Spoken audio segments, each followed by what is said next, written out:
Good morning, students. Today I am starting with exercise 13.2, question number 6, where curved surface area of a cylinder is given to be 4.4 meter square and radius of base is given to be 0.7 meter. Height को हमने h मान लिया, h metre. अब curved surface area of cylinder आपको पता है, base का perimeter into height. Base का पेरीमीटर क्या होता है?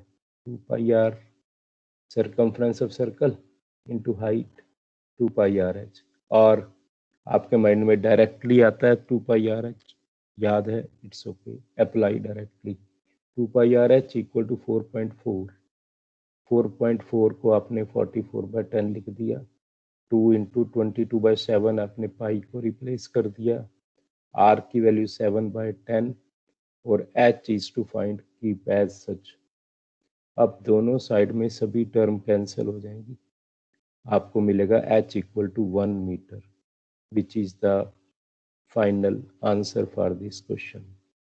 नाउ क्वेश्चन नंबर 7th क्या दिया हुआ है?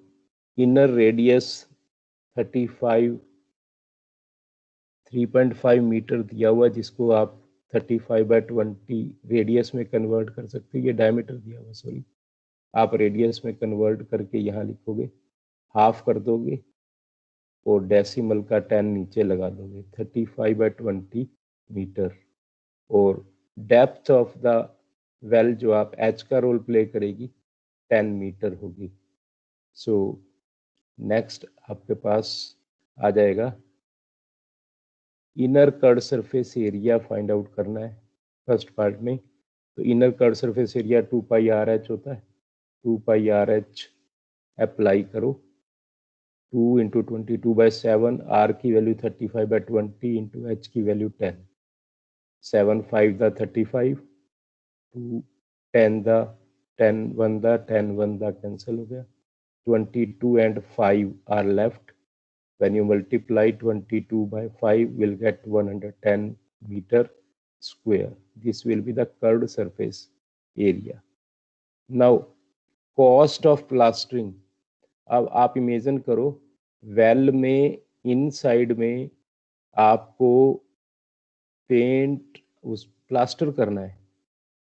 तो नेचुरली नीचे तो पानी है, क्या स्पेस है, बेस नहीं होगा, वो तो कनेक्टेड है, और ऊपर एयर है. तो केवल आपको पार्ट कौन सा मिला जो प्लास्टर करना है? वो कर्व्ड पार्ट मिला. तो हम इसलिए इसी कर्व्ड सरफेस एरिया को यूज करेंगे. 110 मीटर स्क्वायर. बेस सर्कल नहीं है, टॉप में कवर्ड नहीं है, तो प्लेन पार्ट तो आपने लिया ही नहीं जिसको प्लास्टर करना है. तो प्लास्टर करने का पार्ट ऑटोमेटिकली केवल कर्व्ड रह गया. तो आपने कर्व्ड सरफेस एरिया को रेट पर मीटर स्क्वायर से मल्टीप्लाई कर देना है.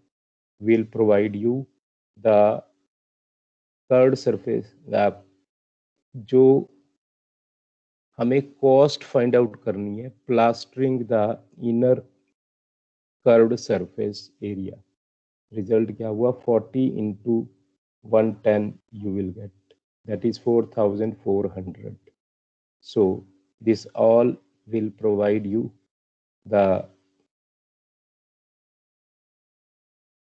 cost of plastering the inner curved surface area.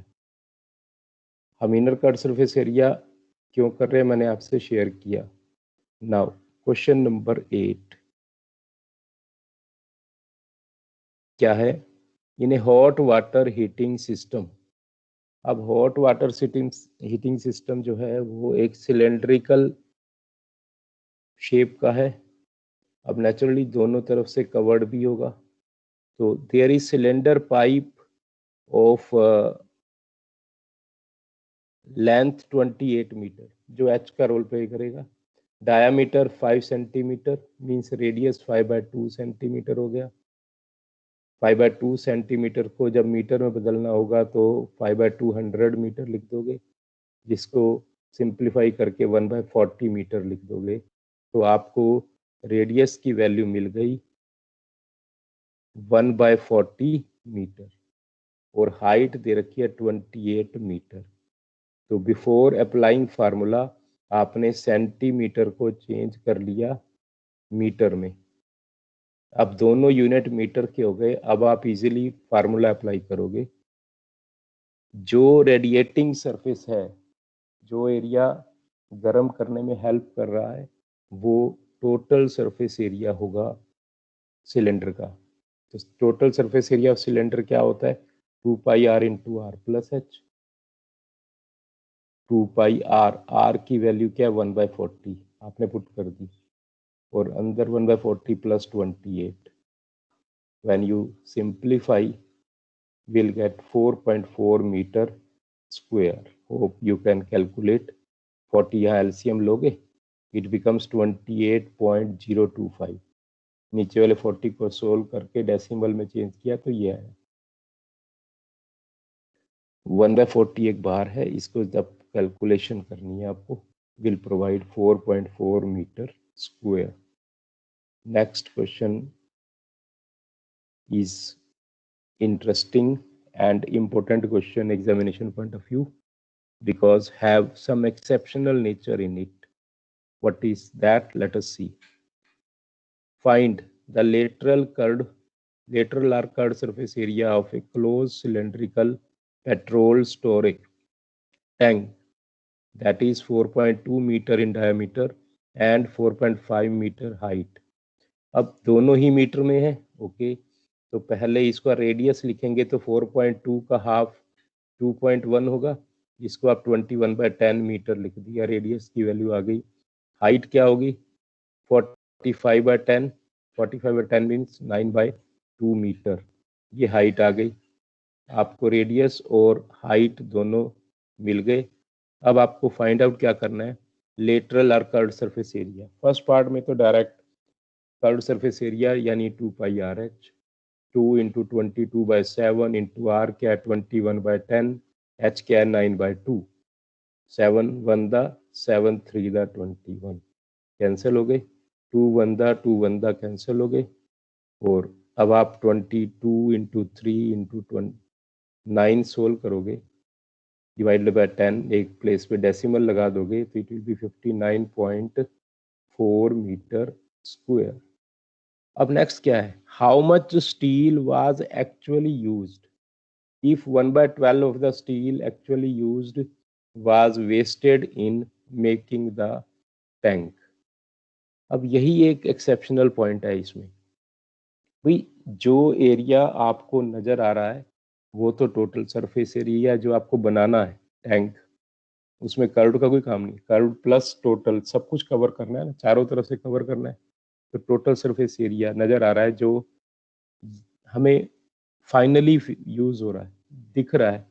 लेकिन जो वेस्ट हो गया है वो एक्चुअली जो यूज हुआ उसका 1/12 पार्ट। तो यानी एक्चुअली कोई ऐसा वैल्यू है जो हमें नहीं पता। जो हमें नहीं पता तो हम उसमें अलजेब्रा यूज करते हैं, उसको मान लेते हैं। पहले हमने क्या किया? टोटल सरफेस एरिया निकाल लिया, क्योंकि टोटल सरफेस एरिया चाहिए। Total surface area of tank क्या होगा? 2 pi into r plus h into r. 2 into 22/7, r की वैल्यू 21/10 प्लस 9/2 इंटू 21/10।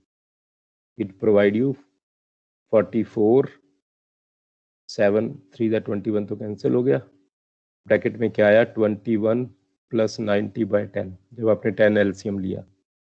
तो ultimately this will provide you value 87.12 metre square. अब मैं आपसे बात कर रहा था कि एक्चुअली जो यूज्ड मटेरियल है वो हमें पता नहीं है। जब हमें कोई चीज़ पता नहीं होती तो हम अलजेब्रा की हेल्प लेते हैं। तो हमने मान लिया x मीटर स्क्वायर एरिया है जो एक्चुअली यूज हो रहा है। अब वो क्या रहा है? उसका 1/12 पार्ट वेस्ट गया। बनाते समय वेस्टेज जाती है, कुछ पोर्शन एक्स्ट्रा होता है जो हमें कटिंग में जाता है, तो वो x/12 है। x/12 अगर x में से माइनस कर दें तो बाकी वो पोर्शन है जो टोटल सरफेस एरिया आपको नजर आ रहा है, यानी वो टोटल सरफेस एरिया के बराबर होगा। ये पार्ट वो है जो हमें विजिबल है, वेस्टेज को माइनस कर दें तो वो किसके बराबर है? वो हमारे पास टोटल सरफेस एरिया जो कैलकुलेट करके आया, what was that? That was 87.12. So you will equate this value to 87.12. Simplify, it becomes 11x by 12 equal to 87.12.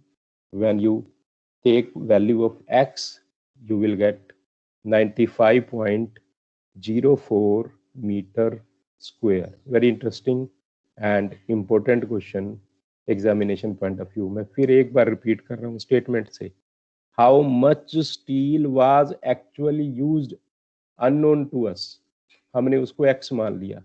If 1/12 of the steel actually used was wasted in making the tank, यानी x अगर actually मान लिया तो x/12 wastage है। जो wastage है वो तो माइनस करनी होगी, यहाँ हमने माइनस कर दी, वेस्टेज को माइनस किया, बाकी वो एरिया आ गया जो हमें नजर आ रहा है। जो हमें नजर आ रहा है, जो हम यूज विजिबल है उस टैंक में, वो टोटल सरफेस एरिया है जिसकी वैल्यू आप 87.12 फाइंड आउट कर चुके हो। जैसे ही आपने इसको 87.12 इक्वेट किया, अब आपको समझ में आ गया कि आपके पास केवल एक काम रह गया, एक्स की वैल्यू फाइंड आउट करना। That I had discussed with you, so finally you had found it. It's very important question examination point of view, must master it. Now question number 10, one more, not difficult at all, question थोड़ा सा बड़ा जरूर लग रहा है लेकिन बहुत interesting और इजी क्वेश्चन है। फिगर दिया हुआ है ना, इसमें कुछ अमेंडमेंट मैंने किया कलरफुल करके ताकि आपको कंपैरिजन हो जाए। You see the frame of a lampshade, it is to be covered with a decorative cloth. Cover कर दिया हमने उसको डेकोरेटिव क्लॉथ के साथ। कैसा होगा वो? Frame has a base diameter 20 centimetre, तो रेडियस 10 सेंटीमीटर हो गया। मैंने यहाँ पर लिख के दिखाया, ये बेस जो रेडियस है वो 10 सेंटीमीटर है। अब ये पूरा एक ही सिलेंडर है तो पूरे में रेडियस जहां भी आप लेना चाहोगे वो रेडियस क्या होगा? 10 सेंटीमीटर, क्योंकि राइट सर्कुलर सिलेंडर है, कोई चेंज नहीं होगा, 10 सेंटीमीटर। अब it is to be covered, okay 20 centimetre हमने यूज कर लिया, हाइट 30 सेंटीमीटर, तो जो लैंप शेड की हाइट है वो ये है 30 सेंटीमीटर। अब 2.5 पोर्शन ऐसा है बेटा जो मोल्ड करना है, इसके अंदर मोड़ के अंदर की तरफ कर देना, लेकिन हमें एक्स्ट्रा तो लेना होगा। एक्स्ट्रा जो हमें लेना है उसको हमने सिलेंडर की फॉर्म में दिखा दिया। तो हमने देखा 2.5 ऊपर की ओर लेना है और 2.5 नीचे की ओर लेना है, तो ऐड कितना हुआ? 5। पहले हाइट थी 30, इनसाइड आई हैड रिटर्न, ये बेसिक हाइट 30 है, 30 में 5 ऐड किया 35 हो गया। तो जो हमें कपड़ा, जो उसका क्लॉथ हमें कवर करना है वो 35 सेंटीमीटर हाइट के बराबर है और रेडियस है 10 सेंटीमीटर। तो आप इमेजिन करो एक नया सिलेंडर बन गया कि नहीं। अब इस सिलेंडर को कल्पना करो हमें ओपन कर दिया, काट के इसको प्लेन रेक्टेंगल में चेंज कर दिया, तो हमें कुछ ना कुछ ऐसा नजर आएगा। वो क्या होगा? ये इसकी लेंथ क्या होगी? इसके सरकमफ्रेंस के बराबर। इसका सरकमफ्रेंस क्या होगा? 2πr, तो 2 इंटू पाई इंटू 10, 2πr ले लिया, और उसकी हाइट क्या होगी? 35, तो लेंथ इंटू ब्रेड्थ करेंगे तो एरिया आ जाएगा। This is another way of understanding comparing the cylindrical by converting it in the form of rectangle by opening that cylinder in your imagination, or you can practice with some activity as well. Now see, मैं solution compare करता हूँ, हमें क्या लिखा, जो मैंने समझाया उसी को लिखा होगा indirectly. Radius of base 10 centimetre हो गया, I had discussed, height 30 centimetre हो गया, new cylinder to be covered with cloth, has radius क्या होगा? 10 सेंटीमीटर, हाइट क्या होगी? वो मैंने बताया अभी आपको, 2.5 ऊपर चाहिए, 2.5 नीचे चाहिए ताकि उसको अंदर की तरफ पेस्ट कर सकें। मोल्ड करके अंदर की तरफ पेस्ट कर सकें, लेकिन हमें तो ऊपर अभी नजर आ रहा है, तो हमने क्या किया, 30 में 2.5 अपर साइड का ऐड कर दिया और 2.5 लोअर साइड का ऐड कर दिया, यानी टोटल 5 ऐड हो गया, 35 सेंटीमीटर हाइट बन गई। तो जो नया सिलेंडर है वो हमें मिल गया आर और एच। आपको ये पोर्शन समझ में आया, अंडरस्टैंडिंग हुई, बहुत बढ़िया। अगर बाय चांस आपको लगता है कि आप नहीं समझ पाए तो इसके बिना भी काम चल रहा है, डायरेक्ट आप थर्ड सरफेस एरिया का फार्मूला लगाओगे 2πRH और एच की वैल्यू पुट कर दोगे। ओके, आर और एच की वैल्यू पुट कर दोगे, सिंप्लीफाई करोगे, आपको आंसर मिल जाएगा। ये समझाने के लिए है, लेकिन एसेंशियल नहीं है, आप इसको इग्नोर कर सकते हैं। हालांकि रियल अंडरस्टैंडिंग इसी से होती है, रियल अंडरस्टैंडिंग इसी से होती है कि हम एक्चुअल थिंग यही कर रहे हैं, ये एक्टिविटी के रूप में आप समझ सकते हो। लेकिन अगर आपको डायरेक्ट फार्मूला अप्लाई करना है तो फिर बेशक इस फिगर को मत ड्रा करो। ओके, सो ये प्रैक्टिकली समझाने के लिए है कि हमें कपड़ा इस तरह से हमें रेक्टेंगल फॉर्म में लेना होगा, जिसको आप यहाँ सर्कुलेट करके और अंदर की तरफ पेस्ट अप करोगे और वो डेकोरेटिव लैम्प शेड आपके पास फ्रेम तैयार हो जाएगा with that cloth. That's it. Let us see question number 11 now. Last question of this exercise.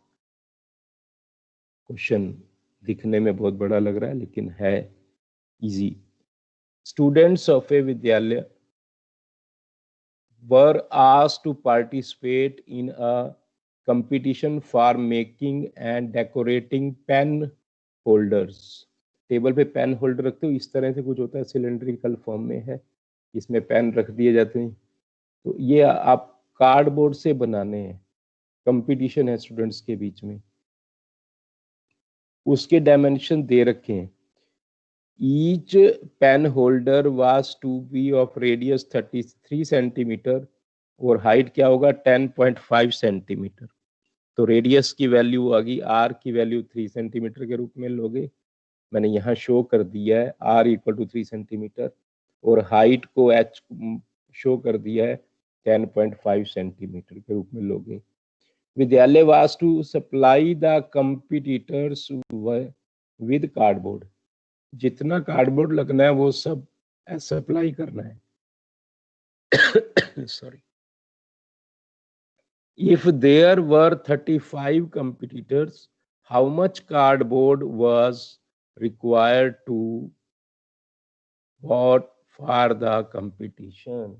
हम इस सब में ये मानकर चलेंगे बेटा नो वेस्टेज इज देयर, हालांकि वो प्रैक्टिकली पॉसिबल नहीं है, लेकिन by using just practically of course possible नहीं है, लेकिन हम इस क्वेश्चन को सोल्व करते समय हमें वेस्टेज की बात नहीं की गई, इसलिए हम ये मानकर चलेंगे कि वेस्टेज 0 है। तो अब क्या होगा, एक एक पेन होल्डर पर जितना कार्डबोर्ड लगेगा उसको 35 से मल्टीप्लाई कर देंगे तो टोटल डिमांड आ जाएगी। अब एक पे कितना लगना है, इसमें ऊपर से ओपन है, नीचे कवर्ड है, यानी 2πRH प्लस πr² लगेगा फार्मूला, तो आपने लगा दिया 2πRH plus πr², surface area एक पेन होल्डर का, आर और एच की वैल्यू पुट कर दी। आप देख रहे हो दोनों के यूनिट सेंटीमीटर हैं, तो नो प्रॉब्लम, सेम यूनिट है ना, तो आपने वैल्यू पुट कर दी 2πRH plus 2 plus πr², which is on simplification providing you 198 plus 28.3 will give you 226.3. Of course, here you must write unit centimeter square. Make your habit, don't leave terms without their unit. As I had missed while writing it, this is usually possible, but you must recheck once कि कहीं छूटा तो नहीं है, आप next time recheck करके उस per unit लगाओगे जरूर। टोटल कार्डबोर्ड रिक्वायर्ड क्या होगा, 35 से इसको मल्टीप्लाई करोगे तो 7920.5 सेंटीमीटर स्क्वायर। हार्डली मैटर्स बेटा, आपके पास आंसर में 7920 दिया हुआ है, एग्जैक्ट कैलकुलेशन डेसिमल के साथ जब करते हैं तो 0.5 आता है। योर आंसर इज क्लोज, लिख सकते हो आप, इट्स ओके। डेसिमल अवॉइड करते तो शायद 7920 पे ही रुक जाता, अदरवाइज अब हमें हमारे कैलकुलेशन में ये 7920.5 सेंटीमीटर स्क्वायर आया। That's all, just see one share. मैं फिर रिपीट कर रहा हूँ, ये मानकर चलना है हमने कि कोई वेस्टेज नहीं हो रही। That's it. So be practical